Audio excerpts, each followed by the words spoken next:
الرحمن الرحیم رب اشرح لي صدری ويسر لي امری واحلل عقدۃ من لسانی یفقهوا قولی رب زدنی علما رب زدنی علما رب زد فزد آمین ثم آمین اللهم صل على سيدنا ومولانا محمد بعدد كل ذرة مئة ألف مرة وعلى آله وآبائه وصحبه وبارك وسلم وصل عليه. السلام علیکم ورحمۃ اللہ وبرکاتہ. الحمد للہ تعالی آج ہم سورہ احزاب کی جو آیات رہ گئی تھیں ان کو تلاوت کرنے جا رہے ہیں. ان کا ترجمہ، تفسیر اور تشریح سیکھیں گے. اللہ تعالی ہم سب کو قرآن اور حدیث سیکھنے کی اور سیکھ کر اس پر عمل کرنے کی توفیق عطا فرمائے. اللہ تعالی ہمیں قرآن پاک کی برکات کو حاصل کرنے کی توفیق عطا فرمائے. تو سب سے پہلے جب ہم اس کا آغاز کرتے ہیں، اس آغاز سے پہلے مجھے یہ بتائیں کہ آواز سب کو کلیئر ہے، تو پھر ہم تشریح کی طرف بڑھتے ہیں. میری آواز سب کو صحیح پہنچ رہی ہے یا کوئی خرابی ہے؟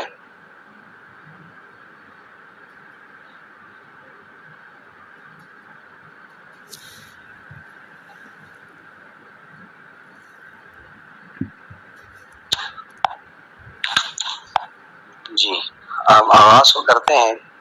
اعوذ باللہ من الشیطان الرجیم، بسم اللہ الرحمن الرحیم. یا ایھا الذین آمنوا اذکروا اللہ ذکرا کثیرا.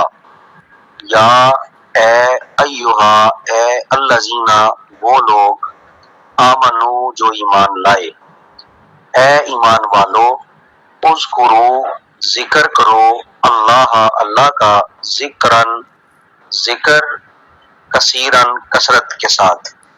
اے ایمان والو، اللہ کا کثرت سے ذکر کرو، اللہ کو کثرت سے یاد کرو. یہ آپ کی آیت مبارکہ سورہ احزاب کی آیت نمبر 41 ہے، جس میں اللہ تعالیٰ نے ایمان والوں کو مخاطب کیا اور مخاطب فرما کر اس نے ان کو ایک کام کرنے کا حکم ارشاد فرمایا. اے ایمان والو، اذکروا اللہ ذکرا کثیرا، کہ اللہ تعالیٰ کا کثرت سے ذکر کیا کرو. تو اب اس آیت کی تھوڑی سی تشریح کر کے پھر ہم آگے بڑھتے ہیں. یا ایھا الذین آمنو، یہ خطاب ہے ایمان والوں کو، اور ایمان والوں کو یہاں پر جس انداز سے خطاب کیا گیا یہ اظہار محبت کے لیے ہے. اللہ تعالیٰ ایمان والوں سے محبت کا اظہار فرما رہا ہے اور ارشاد فرماتا ہے، اے ایمان والو، اب تم نے ایمان بھی حاصل کر لیا، تم نے نبی پاک صلی اللہ علیہ وآلہ وسلم کی غلامی کا پٹا گلے میں ڈال لیا، اب تم میرا ذکر کثرت سے کرو، اور میرا ذکر اتنا کرو کہ اس پر کثرت کا اطلاق ہو. تو اسی لیے یہاں پر جو لفظ یا سے مخاطب کیا، تو یا اور ایھا اس وقت استعمال کیے جاتے ہیں جب ان کے درمیان جو ہے وہ مذکر کا آگے جو ہے وہ معنی دیا جا رہا ہو. اگر مؤنث ہو تو تو ہا کا اضافہ ہوتا ہے، اگر مذکر ہو تو ایھا کا اضافہ ہوتا ہے. یہ بھی حرف ندا ہے، یا ایھا الذین آمنو، اے ایمان والو. اس کا مطلب یہ ہوا کہ کسی کو بھی حرف ندا سے پکارا جائے تو یہ شرک نہیں ہوتا. اس کے معنی، مطالب، مفاہیم، انداز مختلف ہے، اور جس انداز میں پکاریں گے اسی طرح کا معنی مراد لیا جاتا ہے. یا ایھا الذین آمنو، اے ایمان والو، اذکروا اللہ ذکرا کثیرا. اذکروا فعل امر ہے، جمع کا صیغہ ہے. یاد کرو اللہ کو، یہ اس میں جلالت شریف مفعول ہے.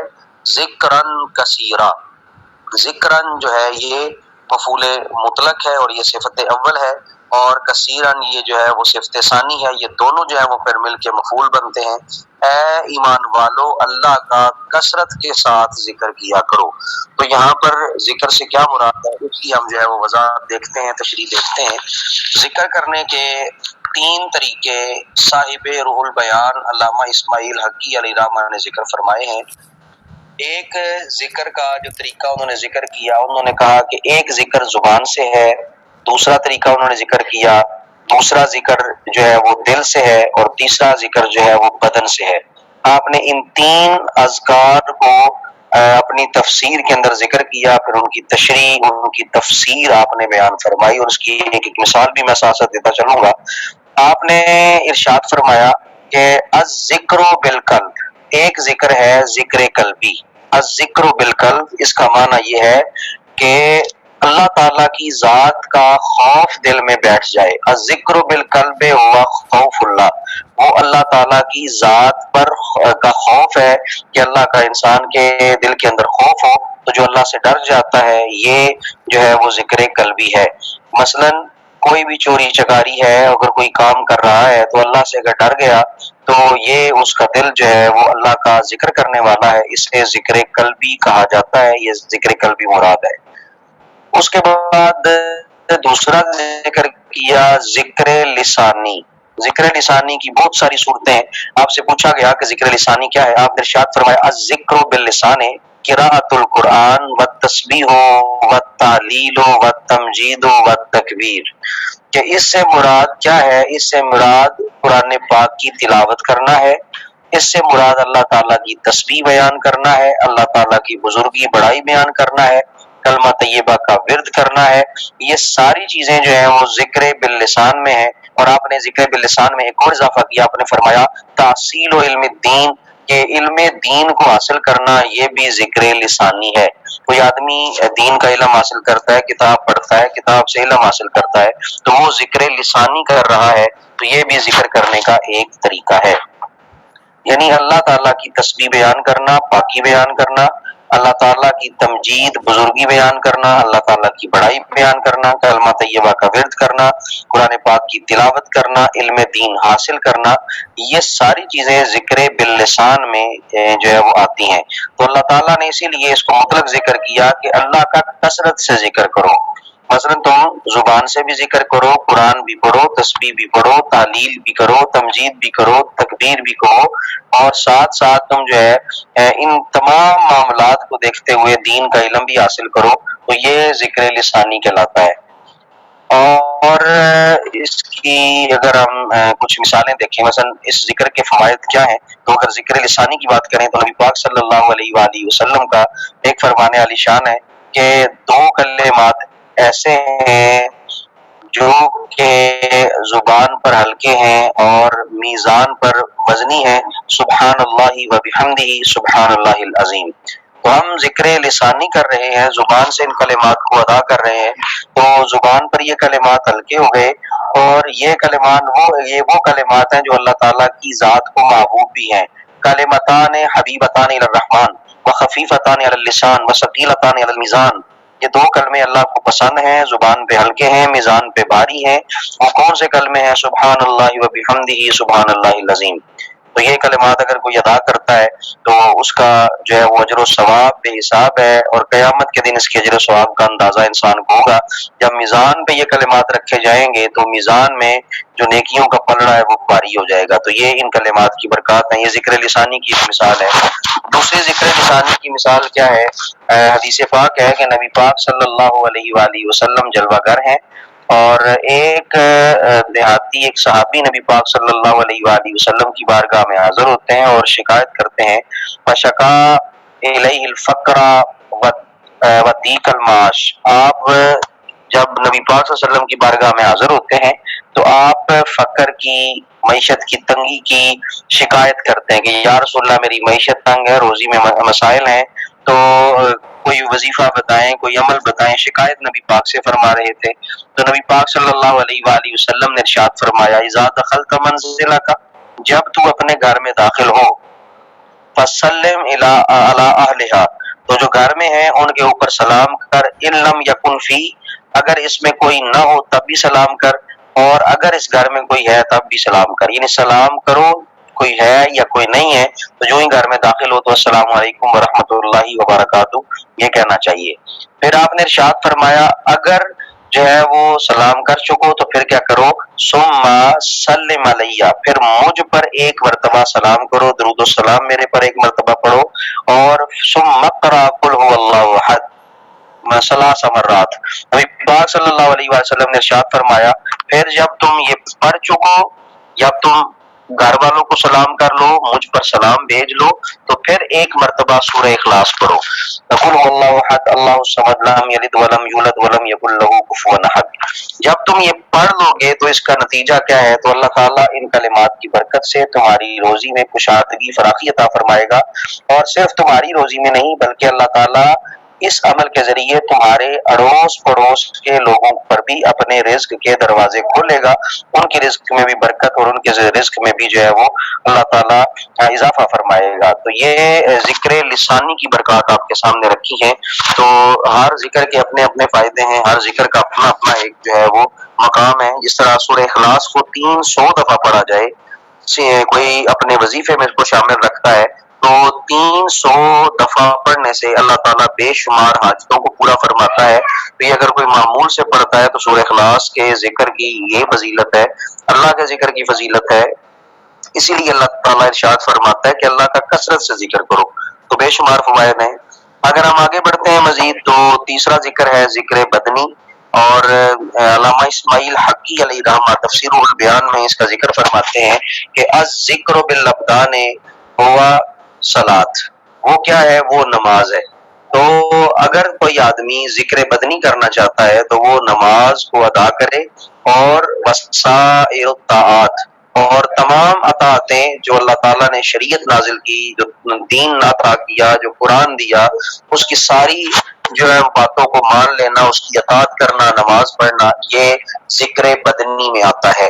تو ذکر بدنی کے بھی بے شمار فضائل ہیں، جس طرح آپ نے نماز کے فضائل مشکات شریف کے اندر پڑھے ہیں، میں اس کی تفصیل میں نہیں جانا چاہتا کہ اب اس کے فضائل کیا ہیں، کیونکہ آپ لوگ پڑھ بھی رہے ہیں تو آپ کو اندازہ ہے کہ آپ نے پورا باب اس کا پڑھا ہے کہ نماز پڑھنے کی کیا فضیلت ہے۔ تو اگر کوئی نہیں پڑھتا تو اس حوالے سے میں 2 آیات آپ کے سامنے پیش کرتا ہوں۔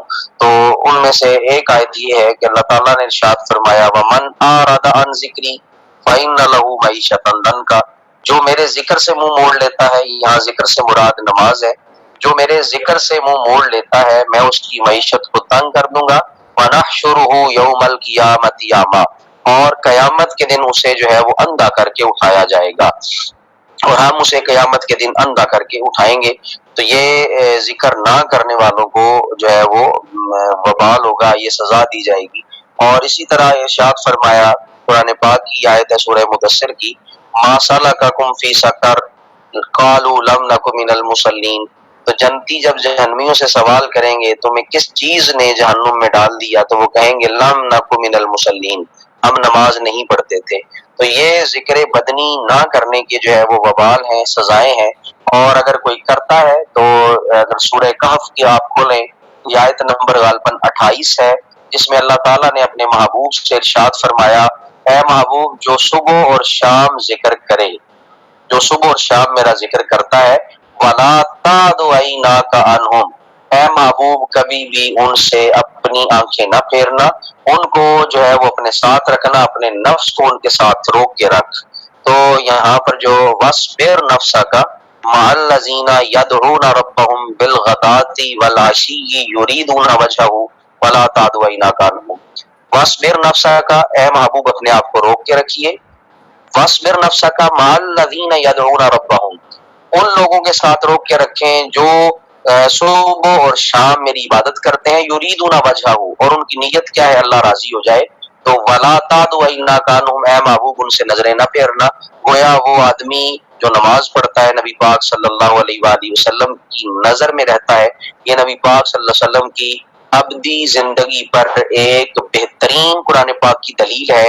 نظر وہی رکھتا ہے جو زندہ ہو، نظر وہی رکھتا ہے جسے اللہ دیکھنے کی طاقت عطا فرمائے۔ اس کا مطلب یہ ہوا کہ اللہ تعالیٰ نے ہمارے محبوب کو وہ زندگی عطا کی، ایسی زندگی کسی اور کو عطا نہیں کی۔ نبی پاک جب چاہیں جس کے ساتھ چاہیں اپنے آپ کو روک کے رکھ سکتے ہیں، اور جب چاہیں جس پر چاہیں نظر کر سکتے ہیں۔ یہ سورہ کہف کی اس آیت سے جو ہے وہ نتیجہ نکلتا ہے۔ وَلَا تَعْدُ عَيْنَاكَ عَنْهُمْ، اے محبوب ان سے نظریں نہ پھیرنا، وَاصْبِرْ نَفْسَكَ، اور یہ آیت قیامت تک کے منسوخ نہیں ہے۔ وَاصْبِرْ نَفْسَكَ، اے محبوب اپنے آپ کو ان کے ساتھ روک کے رکھ۔ کون کہتا ہے کہ نبی پاک صلی اللہ علیہ وآلہ وسلم نعوذ باللہ کچھ نہیں کر سکتے، اور نبی پاک صلی اللہ علیہ وآلہ وسلم نعوذ باللہ کوئی اختیار نہیں رکھتے؟ ہرگز ایسا نہیں ہے۔ تو زندہ ہے واللہ، تو زندہ ہے واللہ میری چشم عالم سے چھپ جانے والے، اور کون دیتا ہے دینے کو منہ چاہیے، کون دیتا ہے دینے کو منہ چاہیے، دینے والا ہے سچا ہمارا نبی۔ تو اس آیت سے یہ ہم نچوڑ جو ہے وہ آپ کے سامنے پیش کر رہے ہیں۔ اللہ نے ایمان والوں کو مخاطب کیا کہ اے ایمان والو اللہ کا کثرت سے ذکر کرو، خواہ وہ ذکر قلبی ہو، خواہ وہ ذکر لسانی ہو، خواہ وہ ذکر بدنی ہو، اور جس میں یہ تینوں ذکر جمع ہو جائیں اسی کو اللہ کا ولی کہتے ہیں، اسی کو اللہ کا نیک بندہ کہتے ہیں، اسی کو اللہ تعالیٰ کا کامل اور اکمل انسان جو ہے وہ کہا جاتا ہے۔ تو یہ ہر ایک کے نصیب میں نہیں ہوتا، اللہ جسے چنتا ہے اور جسے توفیق عطا فرماتا۔ ہم دعا مانگ سکتے ہیں کہ اللہ ہمیں بھی اپنا ذکر کرنے کی توفیق عطا فرما۔ تو اگلی آیت کی طرف بڑھتے ہیں، دوسری آیت کی طرف جائیں، آیت نمبر 42 کی طرف۔ ارشاد فرمایا وَسَبِّحُوهُ بُكْرَةً وَأَصِيلًا، واو اور سبحو، سبحو پاکی بیان کرو، ہو اس ذات کی، وسبحوہ اس ذات کی پاکی بیان کرو، تسبیح بیان کرو، بکرتن صبح کے وقت، واصیلا اور شام کے وقت، صبح کے وقت بھی پاکی بیان کرو، شام کے وقت بھی پاکی بیان کرو، وسبحوہ بکرتن واصیلا، اور پاکی بیان کرو اس کی صبح بھی اس کے شام بھی، یعنی تسبیح بیان کرو۔ اب یہ تسبیح کیسی ہے؟ یہ تسبیح فاطمہ بھی ہو سکتی ہے، جس طرح نبی پاک صلی اللہ علیہ وآلہ وسلم حضرت علی المرتضیٰ شیر خدا صد اللہ الغالب اور بی بی پاک سیدہ طیبہ طاہرہ فاطمہ زہرا رضی اللہ تعالیٰ عنہ و سلام علیہا ان کے گھر تشریف لے جاتے ہیں، اور عشاء کے بعد کا وقت ہے۔ نبی پاک صلی اللہ علیہ وآلہ وسلم ان دونوں شخصیات کے درمیان میں جلوہ گر ہو جاتے ہیں، اور آپ ارشاد فرماتے ہیں کہ جب تم اپنے بستر پہ جانے لگو تو یہ کام کرنا، اللہ تعالیٰ ساری حاجتیں پوری فرمائے گا۔ وہ کام کیا تھا؟ آپ نے ارشاد فرمایا 33 مرتبہ سبحان اللہ کا ورد کرو، 33 مرتبہ الحمدللہ پڑھو، 34 مرتبہ اللہ اکبر کہو۔ یہ وہ تسبیح ہے جسے تسبیح فاطمہ کہا جاتا ہے۔ تو سونے سے پہلے یہ تسبیح پڑھ لینا، یہ نبی پاک صلی اللہ علیہ وآلہ وسلم کے حکم کے مطابق ہے، حدیث کے مطابق ہے، اور حضرت علی المرتضیٰ شیر خدا صد اللہ الغالب کا اس دن سے لے کے ہمیشہ کا یہی معمول رہا کہ آپ سونے سے پہلے یہ پڑھتے تھے، بی بی پاک کا یہی معمول رہا کہ یہ پڑھتے تھے، اور اس تسبیح کی بہت ساری جو ہے وہ فضیلتیں ہیں۔ اسی لیے ارشاد فرمایا صبح و شام اس کی تسبیح بیان کرو، صبح و شام اس کی جو ہے وہ پاکی بیان کرو، اس کی پاکیزگی کا اعلان کرو۔ تو یہ بھی ایک ہمارے لیے بہترین جو ہے وہ سبق قرآن پاک دے رہا ہے کہ ذکر کرو اور کس طرح کرو۔ تو یہاں پر ایک اور چیز بھی شیئر کر دیتا ہوں کہ اگر کوئی آدمی جو ہے یہ واللہ الذی لا الہ الا هو عالم الغیب والشہادہ، یہ سورہ حشر ہے غالباً، اس کی جو آخری آیات ہیں یہ والی، واللہ الذی لا الہ الا هو عالم الغیب والشہادہ هو الرحمن الرحیم، یہ والی جو 3 آیات ہیں، اگر کوئی آدمی صبح کے وقت ان کی تلاوت کرے اور اسی طرح شام کے وقت ان کی تلاوت کرے، اگر صبح کو تلاوت کرتا ہے تو مر جاتا ہے، اس کی بخشش ہو جائے گی، اور اگر جو ہے وہ شام کے وقت پڑھتا ہے یا رات کے وقت پڑھتا ہے تو اس کے بعد اس کی اگر موت ہو جاتی ہے تو وہ بھی بخشا جائے گا۔ تو یہ 3 آیات ایسی ہیں جو جن کے اندر تسبیح ہے، پاکیزگی بیان کی گئی ہے۔ تو ان وظائف کو کرنے کے بے شمار فوائد ہیں۔ اللہ تعالی ہم سب کو اپنا ذکر کرنے کی توفیق عطا فرمائے۔ اسی لیے اس نے ارشاد فرمایا وَسَبِّحُوهُ بُكْرَةً وَأَصِيلًا، صبح و شام اس کی پاکی بیان کرو۔ آیت نمبر 43 کی طرف چلتے ہیں، جس میں اللہ تعالیٰ نے ارشاد فرمایا وَالَّذِي يُصَلِّي عَلَيْكُمْ وَمَلَائِكَتُهُ لِيُخْرِجَكُمْ مِنَ الظُّلُمَاتِ إِلَى النُّورِ، یعنی اللہ تعالیٰ نے پہلے ایمان والوں کو مخاطب کیا کہ یا ایھا الذین آمنوا اذکروا اللہ ذکرا کثیرا وسبحوہ بکرۃ واسیلا۔ اب سوال یہ تھا کہ اللہ کی شان کیا ہے، اللہ اپنا تعارف کیسے کروا رہا ہے۔ اب اللہ تعالیٰ نے جب اپنا تعارف کروایا، دیکھیں اس کے تعارف کا انداز کیا ہے، والذی وہ ہے، اپنے اس کے تعارف کا انداز دیکھیں، وہ ہے یصلی جو درود پڑھتا ہے، رحمت بھیجتا ہے، علیکم تم پر، وملائکتہ اور اس کے فرشتے بھی تم پر رحمت بھیجتے ہیں، درود بھیجتے ہیں، لیخرجکم لے تاکہ یخرجا نکالے کم تم کو من الظلمات اندھیروں سے الی النور نور کی طرف۔ وہ ہے جو تم پر اپنی رحمت بھیجتا ہے، اس کے فرشتے تمہارے لیے دعائیں مغفرت کرتے ہیں تاکہ تمہیں ظلمات سے اندھیروں سے نکال کر ایمان کی روشنی کی طرف لے کے آیا جائے، جہالت کی تاریکی سے نکال کر تمہیں علم کے نور کی طرف جو ہے وہ لے کے آیا جائے۔ وَكَانَ بِالْمُؤْمِنِينَ رَحِيمًا، اور کانا ہے بالمؤمنین، مومنین پر رحیم، رحم کرنے والا۔ اللہ تعالیٰ مومنین پر بڑا مہربان ہے، رحم فرمانے والا ہے۔ وَالَّذِي يُصَلِّي عَلَيْكُمْ، وہ ہے جو تم پر درود بھیجتا ہے، یعنی تم پر رحمت کرتا ہے۔ جب یصلی کا جو یصلی کے اندر جب ضمیر اللہ تعالیٰ کی ذات کی طرف لوٹتی ہے تو اس کا معنی ہوتا ہے رحمت بھیجنا، اور جب یہ فرشتوں کی طرف لوٹتی ہے تو اس کا معنی ہوتا ہے دعائے مغفرت کرنا، اور جب ہم امتیوں کی طرف لوٹتی ہے تو اس کا مطلب ہوتا ہے درود و سلام بھیجنا۔ وَالَّذِي يُصَلِّي عَلَيْكُمْ وَمَلَائِكَتُهُ لِيُخْرِجَكُم مِّنَ الظُّلُمَاتِ إِلَى النُّورِ، وہ ہے جو تم پر رحمت بھیجتا ہے اور اس کے فرشتے تم پر جو ہے دعائے مغفرت کرتے رہتے ہیں تاکہ تم کو اندھیروں سے نکال کر روشنی کی طرف لایا جائے۔ وَكَانَ بِالْمُؤْمِنِينَ رَحِيمًا، اور اللہ تعالیٰ ایمان والوں پر مومنین پر رحم فرمانے والا ہے۔ تو یہاں پر ظلمات سے مراد جہالت بھی ہو سکتی ہے، نور سے مراد جو ہے وہ علم ہو سکتا ہے، کیونکہ حضرت امام شافعی علیہ الرحمہ کے استاد کا ایک قول جو ہے وہ میرے ذہن میں آ رہا ہے، وہ میں آپ سے شیئر کر دیتا ہوں۔ 20 پارے حفظ کر چکے ہیں، کسی کام سے بازار پہنچتے ہیں، حضرت امام شافعی کی بات کر رہا ہوں، اور حضرت امام محمد ادریس شافعی رحمۃ اللہ تعالیٰ علیہ، طالب علمی کا دور ہے، 20 پارے حفظ کیے ہیں، بازار پہنچتے ہیں، اچانک بغیر کسی کوشش کے آپ نظر جو ہے وہ جب اٹھاتے ہیں تو وہ کسی ناپسندیدہ چیز پہ پڑتی ہے، نامحرم پہ پڑتی ہے یا کسی ناپسندیدہ چیز پہ پڑتی ہے، تو آپ جب استاد کی بارگاہ میں واپس آ کے سنانے کی کوشش کرتے ہیں، بڑے لوگوں کے امتحانات بھی بڑے ہوتے ہیں، بڑے لوگوں کی آزمائشیں بھی بڑی ہوتی ہیں، تو آپ جب سنانے کے لیے بیٹھتے ہیں تو قرآن آپ کو بھولا ہوا ہوتا ہے، آپ سنا نہیں پاتے، تو استاد برجستہ اشعار جو ہے وہ اس وقت ان کو پڑھ کے سناتے ہیں اور فرماتے ہیں فَإِنَّ الْعِلْمَ نُورٌ فَإِنَّ النُّورَ لَا يُؤْتَى لِعَاصٍ، یہ علم ایک نور ہے، یہ ہر گناہگار کو حاصل نہیں ہوتا۔ تو یہ ظلمات سے مراد جو ہے وہ جہالت ہے، اور نور سے مراد ہم جو ہے وہ علم لے سکتے ہیں۔ اور اس کا ایک اور معنی یہ ہے، ظلمات سے مراد کفر ہے اور نور سے مراد اسلام کی روشنی ہے۔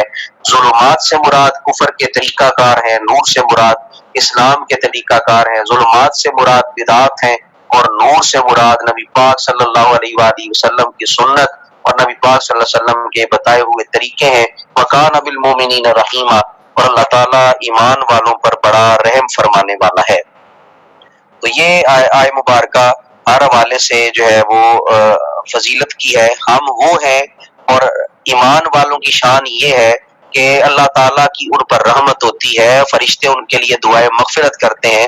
جب ہم جیسے نکموں کو اللہ تعالیٰ اتنے پیار سے یاد فرماتا ہے تو اللہ تعالیٰ اپنے محبوب کے اصحاب کو کس طرح جو ہے وہ پیار سے پکارتا ہوگا اور کس طرح ان سے جو ہے وہ محبت فرماتا ہوگا، اس کا ادراک میں اور آپ نہیں کر سکتے۔ وہ بڑا کریم ہے، اور ہم جیسے گناہ گاروں کو وہ اتنے پیار سے مخاطب کر کے کہتا ہے کہ وہ ایمان والوں پر رحیم ہے، اور وہ درود بھیجتا ہے۔ یہ قرآن ہمیشہ کے لیے وہ درود بھیجتا ہے، رحمت بھیجتا ہے، اس کے فرشتے مغفرت کرتے ہیں، تو ہر آنے والے کے لیے اس کے فرشتے دعائیں مغفرت کرتے ہیں، تو صحابہ کا مقام کیا ہوگا، اہل بیت کا مقام کیا ہوگا۔ اللہ تعالیٰ ہمیں ان شخصیات کے مقام کو سمجھنے کی توفیق عطا فرمائے۔ اگلی آیت پہ جائیں جی، آیت نمبر 44 پہ ارشاد فرمایا، اب دیکھیں اللہ تعالیٰ نے ایک اور اس امت پہ انعام کیا، تحیتہم یوم یلقونہ سلام۔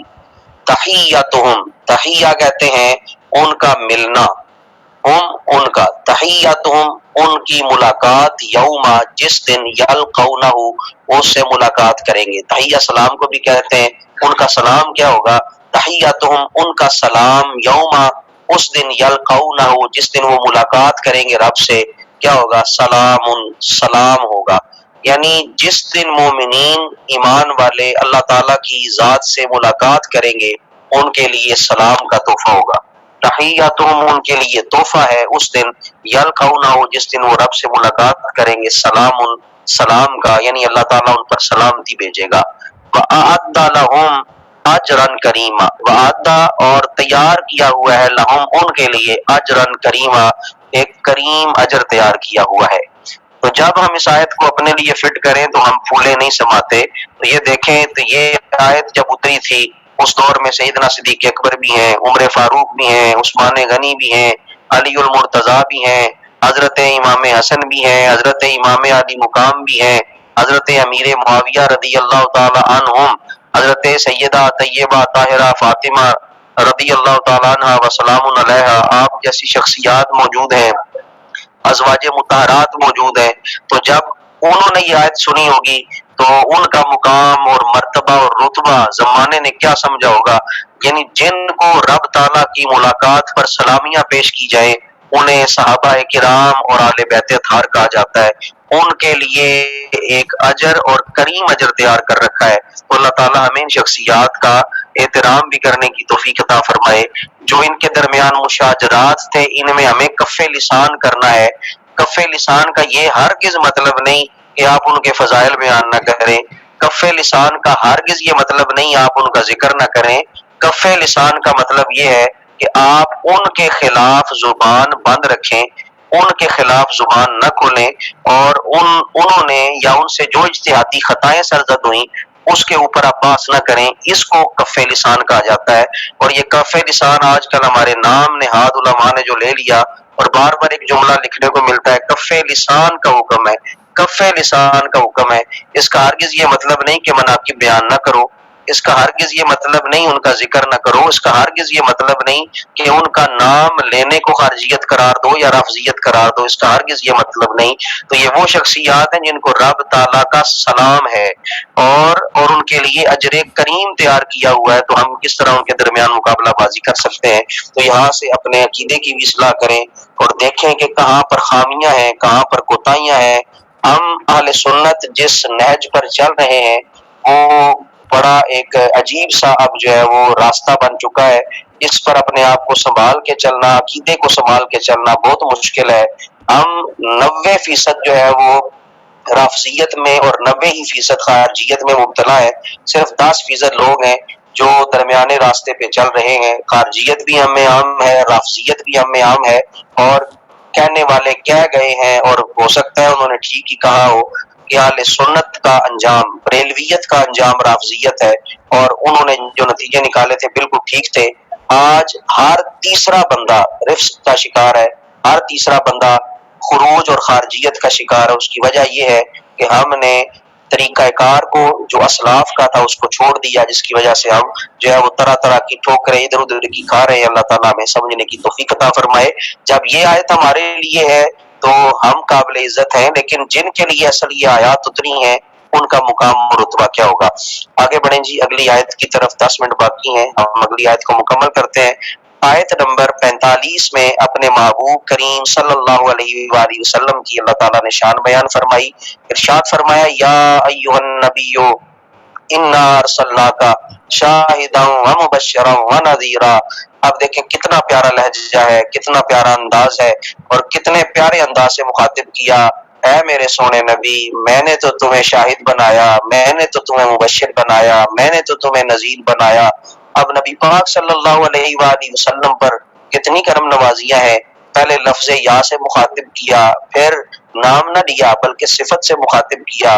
حضرت آدم کی باری آئے تو نام لے، یا آدم اسکن انت وزوجک الجنہ، یا ابراہیم، حضرت ابراہیم کا نام آئے تو حضرت ابراہیم کا نام لے، اور اسی طرح حضرت موسیٰ کا ذکر آئے تو حضرت موسیٰ کا نام لے کے مخاطب کیا جائے۔ لیکن جب آقا کریم کو بلانے کی باری آئے، ندا کی باری آئے، تو آقا کی صفات کا ذکر کیا جائے، یا ایھا المزمل، یا ایھا المدثر، یاسین، یا ایھا النبی کہہ کر پکارا جائے۔ تو رب تعالیٰ نے اپنے محبوب کو بلانے کا طریقہ ہی الگ رکھا ہے تاکہ دنیا جان لے یہ نبوت میں تو سب جیسا ہے، لیکن اس کا جو رتبہ، اس کا جو مرتبہ، اس کی جو فضیلت ہے وہ تمام انبیاء سے بلند ہے، اور یہ تمام انبیاء کا امام بن کے تشریف لائے گا۔ اور اسی وجہ سے ہم کہتے ہیں ہمارے نبی صرف معصوم نہیں بلکہ امام المعصومین ہے۔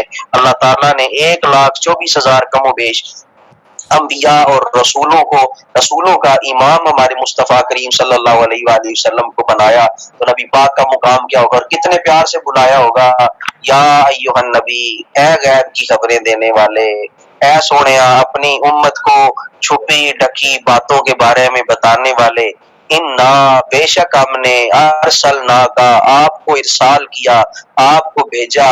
بھیجا اسے جاتا ہے جو پہلے موجود ہو، بھیجا اسے جاتا ہے جس کا وجود متحقق ہو۔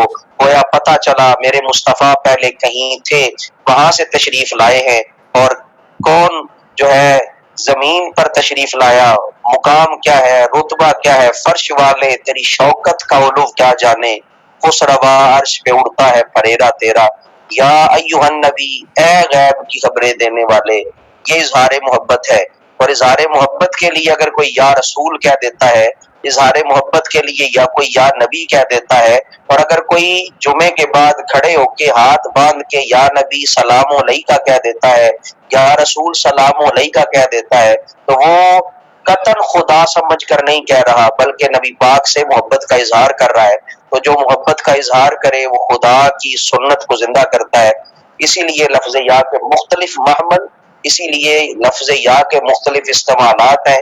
اللہ تعالی ہمیں سمجھنے کی بھی توفیق عطا فرمائے۔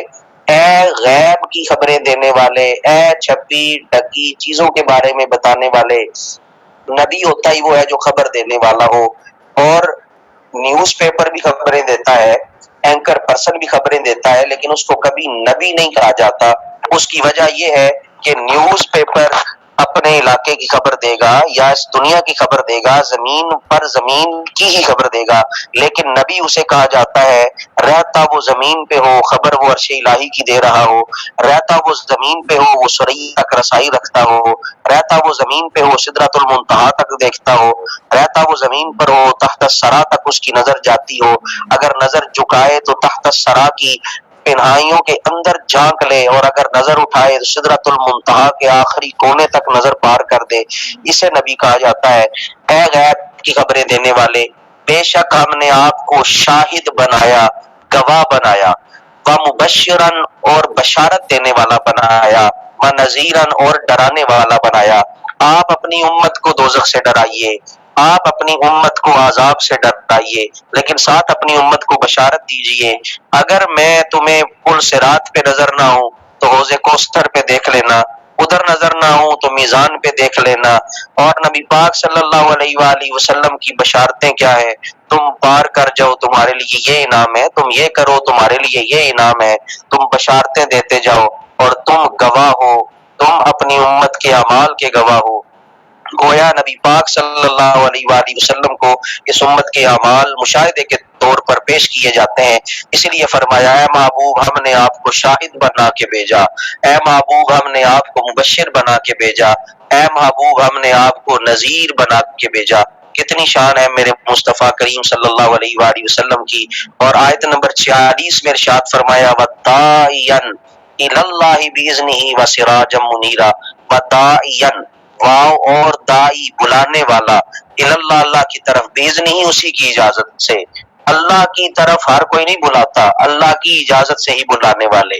وداعیا الی اللہ، جو یہ آج کل کہتے ہیں نا جی ہم آپ کو اللہ کی طرف بلاتے ہیں، تو اللہ کی طرف بلانے کے لیے اجازت چاہیے ہوتی ہے، تو وداعیا الی اللہ باذنہ، اللہ کی طرف اللہ ہی کی اجازت سے بلاتے ہیں، ہر کوئی اللہ کی طرف بلا بھی نہیں سکتا۔ یہ جنہوں نے ٹرم استعمال کی ہوئی ہے یہ بھی غور فرمائے کہ ہر کوئی اللہ کی طرف نہیں بلا سکتا، جب تک اللہ کی اجازت نہ ہو، اللہ کا اذن نہ ہو، اللہ تعالیٰ کی رحمت شامل حال نہ ہو، تو کوئی بندہ اصلاح جو ہے وہ نہیں کر سکتا۔ وداعیا الی اللہ باذنہ، اور وہ اللہ تعالیٰ کی طرف اس کی مرضی اجازت سے بلانے والے ہیں۔ وسراجا منیرا، اور آپ چمکتا ہوا چراغ ہیں، آپ چمکتا ہوا سورج ہیں۔ اسی لیے حضرت عائشہ صدیقہ رضی اللہ تعالی عنہ آپ نبی پاک صلی اللہ علیہ وآلہ وسلم کے لیے اکثر یہ اشعار پڑھا کرتی تھی، لنا شمس وللآفاق شمس، ایک آسمان کا سورج ہے، ایک ہمارا سورج ہے، والشمسی تطلع بعد العشاء، لیکن میرے سورج کی شان یہ ہے، لوگوں کا سورج تو صبح کے وقت طلوع ہوتا ہے لیکن میرا سورج جو ہے وہ شام کے وقت طلوع ہوتا ہے۔ تو یہ شان ہے میرے مصطفیٰ کریم صلی اللہ علیہ وآلہ وسلم کی، چمکتا چراغ ہے، اگر اندھیرے میں مسکرائیں تو در و دیوار روشن ہو جائیں، اگر میرے مصطفیٰ کریم مسکرا دیں تو حضرت عائشہ صدیقہ کو اندھیرے کے اندر گم سوئی جو ہے وہ مل جائے، تو یہ میرے مصطفیٰ صلی اللہ علیہ وآلہ وسلم کا جو ہے وہ چمکتا ہوا چہرہ ہے، جو اللہ تعالیٰ نے قرآن پاک میں بھی ذکر کیا ہے، محبوب ہم نے آپ کو سراج منیر بنایا۔ جس طرح سورج کی کرنیں ہر جگہ پڑتی ہیں، اس طرح آپ کی نبوت کی کرنیں ہر جگہ پر ہیں۔ جس طرح سورج ہر ایک کو فیض دیتا ہے، اس طرح آپ کی نبوت کا فیض ہر ایک پر ہے۔ وہ اب نصیب کی بات ہے، کوئی اس فیض کو لینا چاہتا ہے اور کس طرح لیتا ہے، تو یہ اسی کی انسان کی شخصیت پہ جو ہے وہ منحصر ہے کہ اس کا جو ہے وہ کردار کیسا ہے، اس کا بدن کیسا ہے، اس کا جسم کیسا ہے، اس کا دل کیسا ہے، وہ اس نبوت کی روشنی کو کس طرح لیتا ہے۔ اس لیے چمکتا ہوا سورج قرار دیا۔ ہر نبی اپنے اپنے علاقے کے لیے مخصوص تھا، لیکن میرے مصطفیٰ کی شان یہ ہے، جس طرح سورج پوری کائنات کو، پوری ہماری اس زمین کو روشن کرتا ہے، اسی طرح میرے مصطفیٰ کریم صلی اللہ علیہ وآلہ وسلم روئے زمین کے لیے، آسمان والوں کے لیے، چرندوں کے لیے، پرندوں کے لیے، شجرات کے لیے، جو ہے وہ حجرات کے لیے، جتنے بھی دن کائنات کے اندر ذرات موجود ہیں، ان سب کے لیے نبی بن کے تشریف لائے۔ یہ نبی کریم صلی اللہ علیہ وآلہ وسلم کا اعجاز ہے۔ اللہ تعالیٰ ہم سب کو قرآن پاک سمجھ کر اس پہ عمل کرنے کی توفیق عطا فرمائے۔ یہ ہم نے آج 6 آیات جو ہے وہ ترجمے اور تشریح کے ساتھ پڑھی ہیں، اور اللہ تعالیٰ مجھے اور آپ کو سمجھ کر ان پہ عمل کرنے کی توفیق عطا فرمائے۔ اگر کسی کا کوئی سوال ہے تو سوال کر سکتا ہے، تو ہم یہیں تک اس کا سبق جو ہے وہ پڑھیں گے۔ تو یہی آپ کی آج کی کلاس ہوگی، اگلی کلاس کوئی نہیں ہوگی، یہی کلاس ہے انشاءاللہ۔ باقی پھر سوار کا اسکیجول آپ کو بتا دیا جاتا ہے۔ کوئی سوال ہے تو کرے، ورنہ ہم سیشن کو کلوز کرتے ہیں۔